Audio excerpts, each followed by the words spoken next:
एकेकाळी कोल्हापूर जिल्ह्याबरोबर महाराष्ट्रात स्वाभिमानी शेतकरी संघटनेची ताकद जी आहे ती मोठी होती। मात्र गेल्या काही वर्षापासून या स्वाभिमानी शेतकरी संघटनेला घरघर लागल्याचं पाहायला मिळते। याची कारणं अनेक देखील समोर आली असली तरी आता ऐन विधानसभा निवडणुकीच्या पार्श्वभूमीवर कोल्हापूर जिल्ह्यात स्वाभिमानी शेतकरी संघटनेला मोठा धक्का बसला आहे। कारण 2 जिल्हाध्यक्षांनी एक स्वाभिमानी शेतकरी संघटनेचे प्रदेशाध्यक्ष जालंधर पाटील यांनी स्वाभिमानी शेतकरी संघटनेचा राजीनामा दिलेला आहे। स्वाभिमानी शेतकरी संघटना सोडलेली आहे। याच पार्श्वभूमीवर जालंधर पाटील असतील किंवा जनार्दन पाटील असतील आपल्यासोबत बोलण्यासाठी आहेत। काय सांगाल सर, गेले कित्येक वर्ष स्वाभिमानी शेतकरी संघटनेचं काम केलं, जिल्हाध्यक्ष काम केलं, प्रदेशाध्यक्ष काम केलं, चळवळीचं काम केलं, शेतकऱ्यांसाठी रस्त्यावर उतरला, आता स्वाभिमानी शेतकरी संघटना सोडताय, काय भावना आहे? स्वाभिमानी शेतकरी संघटनेची काल ताकद होती, आजही ती कमी झाली असा माझा दावा नाही। 23 वर्ष साधारणतः चळवळीमध्ये काम केल्यानंतर आज जो काही आम्ही सेनेमध्ये जायचा जो काही निर्णय घेतला तो आनंददायी आहे असा माझा दावा नाही, तो थोडा त्रास देतोच आहे। कारण 23 वर्षाच्या प्रवासाला थोडासा विराम देत असताना होणारा जो काही दुःखाचा आवेग आहे तो काही लपू शकत नाही। या साधारणतः सगळ्या नाट्यामध्ये 2 गोष्टी आहेत। म्हणजे माझी प्रामाणिक भावना अशी आहे की चळवळ ही चळवळीच्या न्यायानं चालवावी आणि राजकारण हे राजकारणाच्या न्यायानं चालवावं। आम्ही राजकारण आणि चळवळ या दोन्हीचा साधारणतः कुठेतरी संबंध जोडायला जातोय आणि तिथं आमची फसगत होते असं मला वाटतंय। खरं तर सदाभाऊ खोत असतील, रविकांत तुपकर असतील, आता तुम्ही दिलाय, जनार्दन पाटील दिलाय, तिकडे वैभव कांबळे देखील राजीनामा दिलेला आहे। मग हे सगळे कशा नेमकं ह्याचं कारण काय वाटतं तुम्हाला?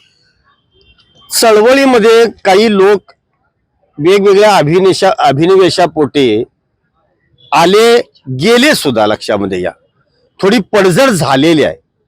प्रत्येकाच्या ठिकाणी काही साधारणतः भावना होत्या, काही राजकीय अपेक्षा होत्या, काही मतभेद होत आले, अजूनही होतील, ते लक्षामध्ये घ्या। काही जुनी पानं गळतील, नवी पालवी येईल, हे होत राहणार आहे। पण चळवळीचं नुकसान झालं हे मात्र मी मान्य करतो। आपल्यासोबत जनार्दन पाटील आहेत, काय सांगाल? परवा देखील आंदोलनात तुम्ही सहभागी होता आणि आता तुम्ही स्वाभिमानी शेतकरी सोडून शिवसेनेत प्रवेश केलेला आहे।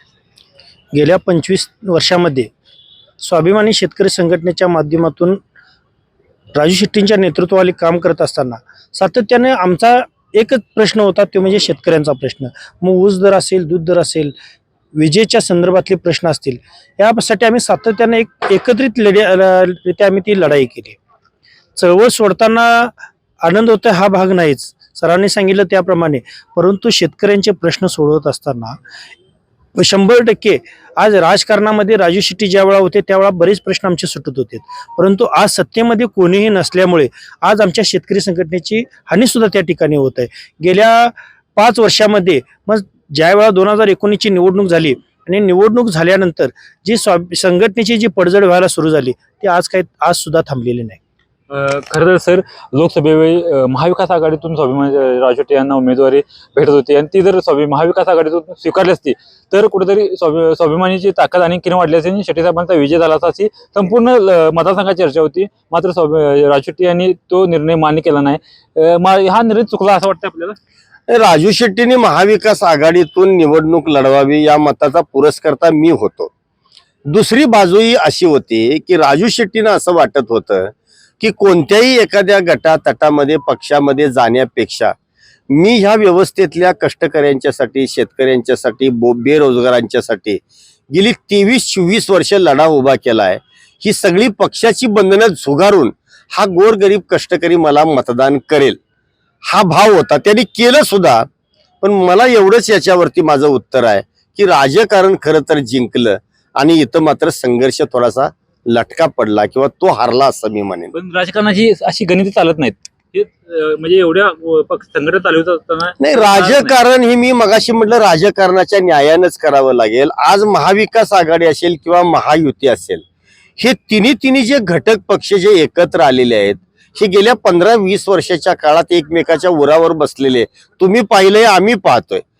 म्हणजे इथं एक गोष्ट महत्वाची आहे की काही जमेचं राजकारण तुम्हाला करावं लागेल आणि ते जमेचं राजकारण करण्यामध्ये राजू शेट्टी खरं तर कमी पडले, त्यामुळे त्यांचा पराभव झाला असं मला वाटतंय. खरं तर मी चळवळीसाठी राजकारण करतो असं म्हणतात. मग एकीकडे असा इकडे त्यांच्यावर आरोप देखील होतो की शेतकरी संघटनेने मनमानी चालू आहे आणि त्यांच्यामुळे शेतकरी संघटनेची अशी वातावरण सुरू झालेली आहे. याकडे कसं बोलतो?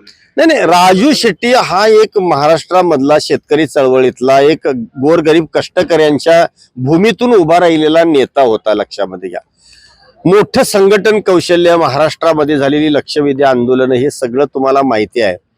मला असं वाटतंय की एखादा माणूस जेव्हा असा मोठा होतो ना, तेव्हा त्याच्या बरोबरीनं आणखी काही गोष्टी नाही म्हटलं तरी मोठ्या होतात. मग तो साधारणतः थोडासा अहमभाव असेल, तो पोचला जातो आणि तो माणसाच्या, मला वाटतं, यशाचा स्थायी भाव आहे. मी त्याच्यामध्ये राजू शेट्टीना काही तुम्हाला सांगतोय का म्हणजे असं लक्ष करणार नाही, इच्छा सुद्धा नाही. लक्षात घ्या, झालंय ते झालंय, पण काहीतरी चुकतंय याचं आत्मपरीक्षण राजू शेट्टीने करावं असं याही क्षणाला मला वाटतंय.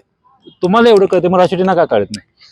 आता ही माझी भावना आहे. लक्षामध्ये घ्या, म्हणजे आज सावकार मादनाईक असतील, मिलिंद साखरपे असतील, शैलेश आडके असतील, अशी अनेक चळवळीतली जुनी जाणती माणसं जेव्हा माझ्याकडे आली आणि त्यांनी महायुतीला पाठिंबा द्यायचा जेव्हा निर्णय घेतला, हे राजू शेट्टीने ओळखायला पाहिजे असं मला वाटतं. आपल्या सहकाऱ्यांच्या नेमक्या भावना काय आहेत, माझं चुकतंय का सहकाऱ्यांचं चुकतंय, आणि चुकत असेल तर कुठंतरी किचन कॅबिनेटमध्ये एकत्र बसून हे गुंते आपल्याला सोडवता येऊ शकतात. पण ही प्रक्रिया उभय पक्षी होत नाही, हे मात्र निश्चित.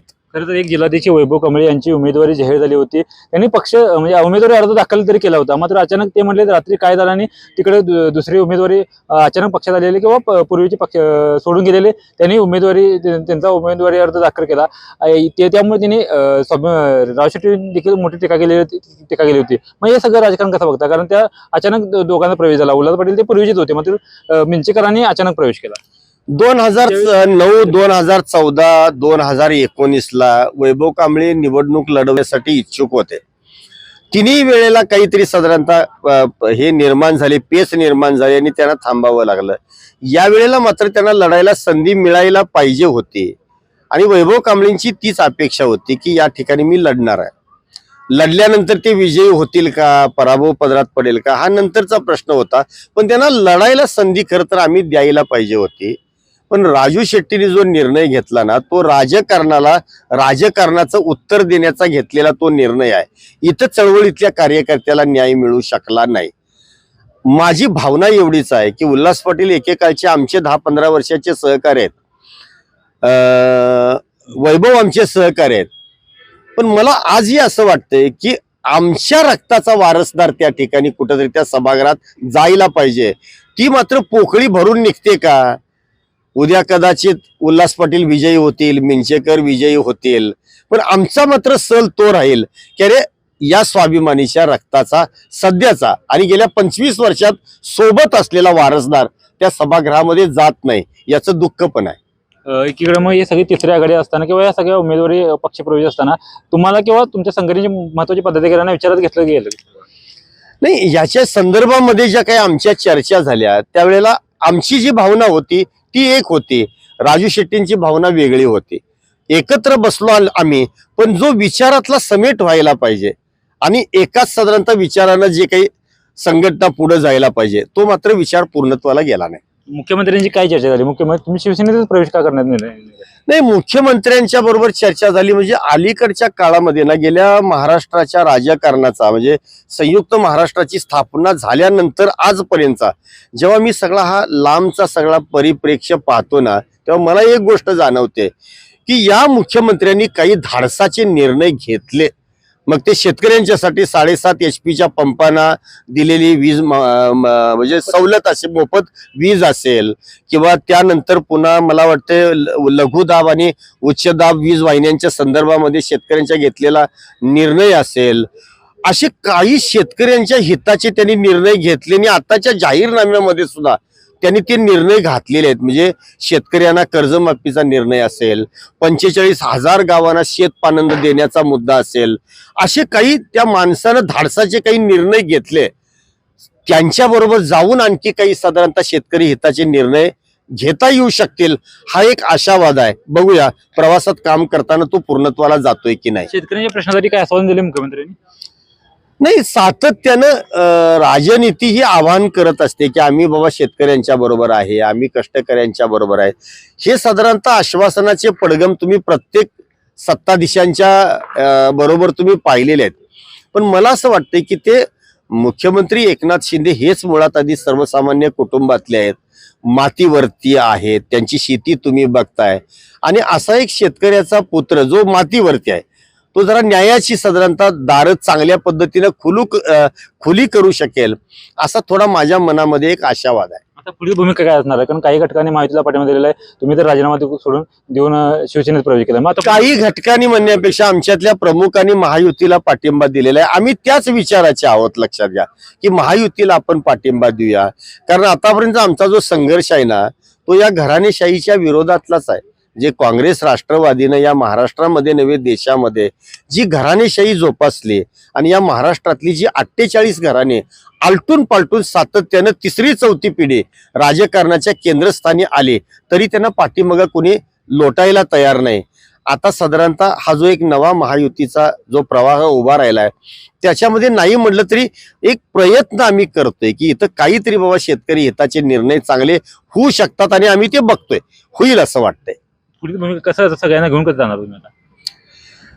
सगळे म्हणजे मी तुम्हाला सांगतो राजकारणाचा हा निर्णय राजकीय आहे. चळवळ जी आहे, संघर्ष जो आहे तिथं हे सगळे लोक एक राहतील हा विश्वास मला आहे. शेतकऱ्यांच्या प्रश्नासाठी तुम्ही सगळे एकत्र असणार. 100% हे होणार आहे. लक्षात घ्या, कारण चळवळ सोडायची कुणाचीच इच्छा नाही. कारण छातीवरचे बिल्ले ठेवून त्यांनी महायुतीमध्ये साधारणतः त्यांना सहकार्य करायचा त्यांनी निर्णय घेतलेला आहे. छातीवरची बिल्ले काढून ते निर्णय घेत नाहीत. ही साधारणतः मेक तुम्ही समजून घ्या. कारण तुम्ही तर छातीला बिल्ला काढलाय, वैभव काढलाय, जनार्दन पाटलांनी काढलाय.